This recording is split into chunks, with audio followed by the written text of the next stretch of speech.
Good morning, everybody. I hope you got your coffee and your breakfast, and you're ready to hear some good information and participate in the OCP community.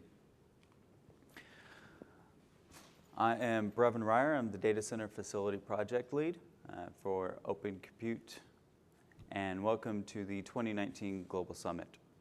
I'm also the Design and Build Engineer at Rackspace.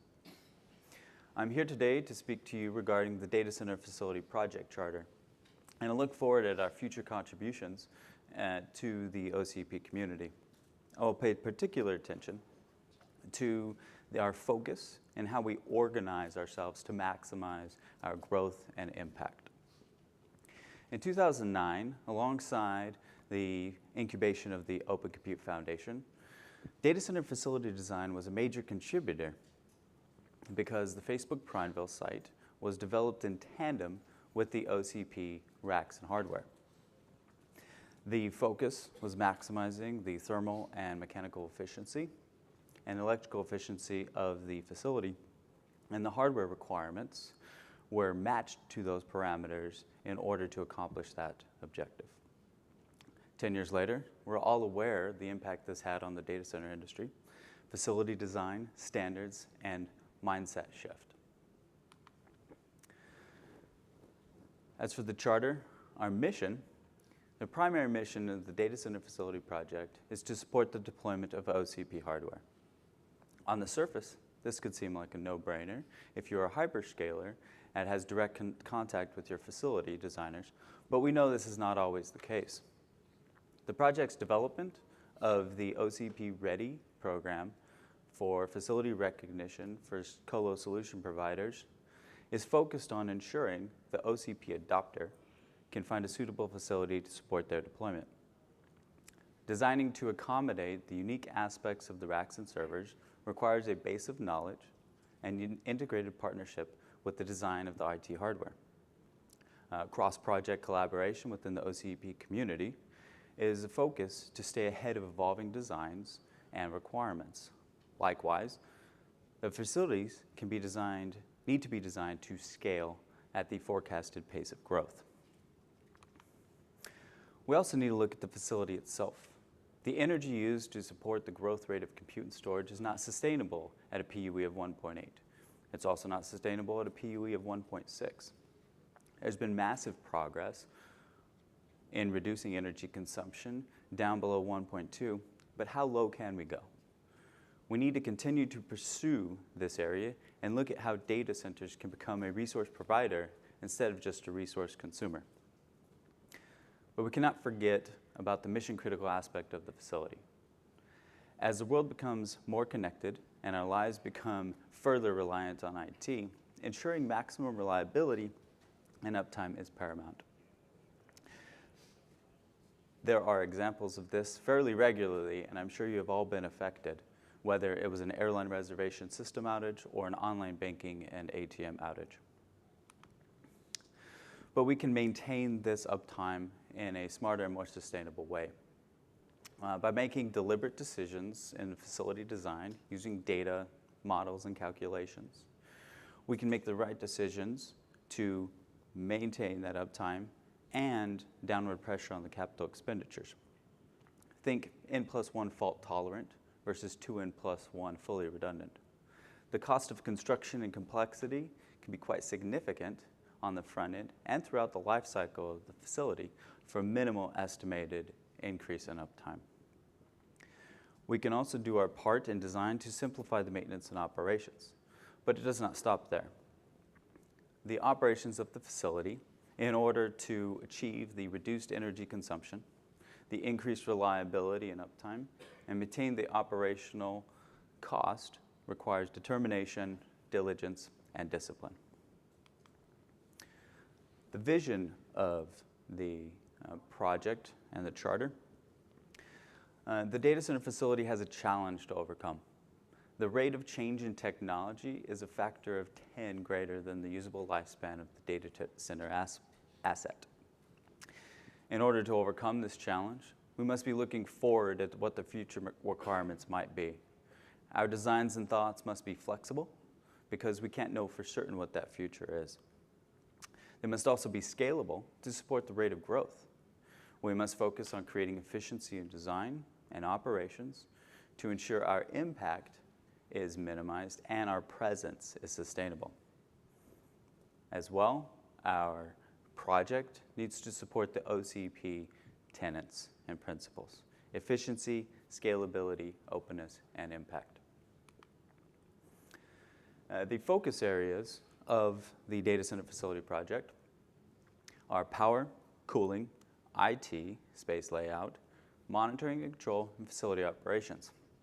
And that was the first test of the day to see who was paying attention. There's a sixth area in there that's been proposed for inclusion: data center architectural design. This has been brought in to look at the overall spatial organization of the facility. The structural design, the placement of supporting equipment areas, these are important to the overall facility and were not covered by any of the original 5 focus areas. Within each of these focus areas, there are individual technology categories. Electrical covers the overall electrical system design, including generators, UPSs, branch circuits, AC or DC voltage. Mechanical covers the overall cooling system design, including chillers, economizers, indirect or direct air cooling. Architectural covers site selection and planning, structural, spatial organization, and also BIM modeling. The IT space would include operations, aisle spacing, structured cabling, branch circuits, cable trays. Monitoring and control can include Redfish APIs, profiles and telemetry of the equipment, automation of the facility. Operations, O&M, staffing, training, and the alert and response processes for the facility. The data center will also have subprojects. Now, subprojects are established when an effort or contribution is large, complex, or unique. The 2 subprojects we currently have running are examples of efforts that span multiple focus areas. They are also unique and are better suited to stand on their own, which allows them to be organized and operate independently. The data center facility project is differentiated from the other projects, in which their main focus is the production of specifications, design files, and products. This was a challenge for our community because our segment of the industry does not operate in the same manner as the hardware or software areas. The foundation has expanded the available contribution types to include case studies and white papers. A white paper case study explains the details of the use of innovative designs or methods.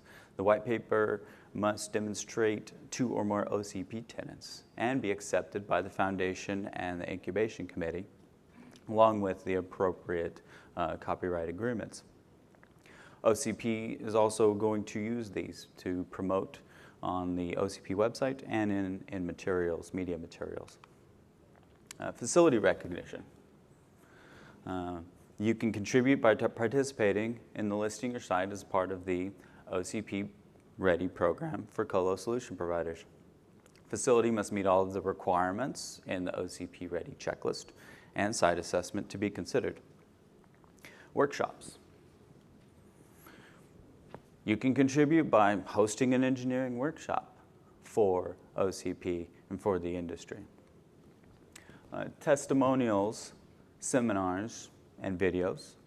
The testimonials and quotable customer references must be relevant to OCP products, tested configurations, or reference architectures.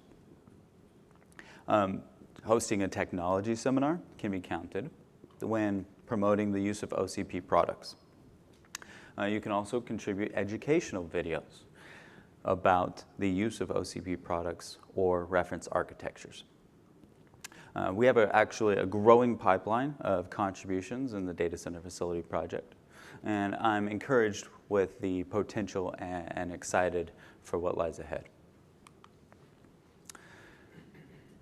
Now, how do I get involved in the project? If you want to be involved, join the conversation. Provide your input and expertise, and submit an idea for contribution. If you have that idea for a contribution or a collaboration effort, you can email the volunteer leaders, myself or Rob Bunger. We'll vet your idea with regards to the project and its relevance to OCP. If it fits, we will assist you in communicating to the community and organizing the members around the effort. There's also a monthly meeting of the Data Center Facility Project where we present the status of ongoing efforts, discuss relevant topics, and we introduce those new initiatives. If you're not able to attend the monthly meetings, the notes and call recording are published on the Data Center Facility Wiki. The other method to stay informed and provide input to the group is through the mailing list. You can sign up and subscribe to the mailing list hosted on groups.io, and you can join in on the conversation. I'm continually humbled at the generosity, openness, effort, and the knowledge of our community members. The project is built on community, and we are open together. I hope you enjoy the presentations that we have lined up for you in the Data Center Facility Engineering track today. Thank you.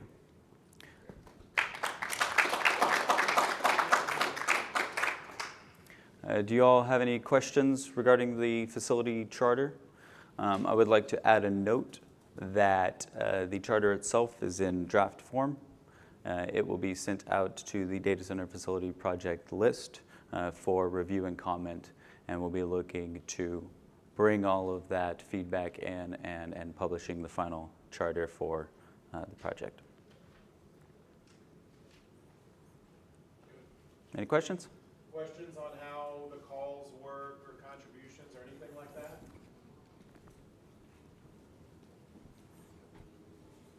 Good.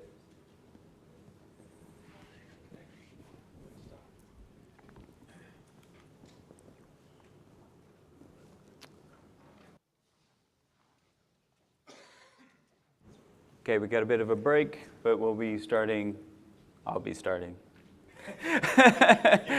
in about 15 minutes.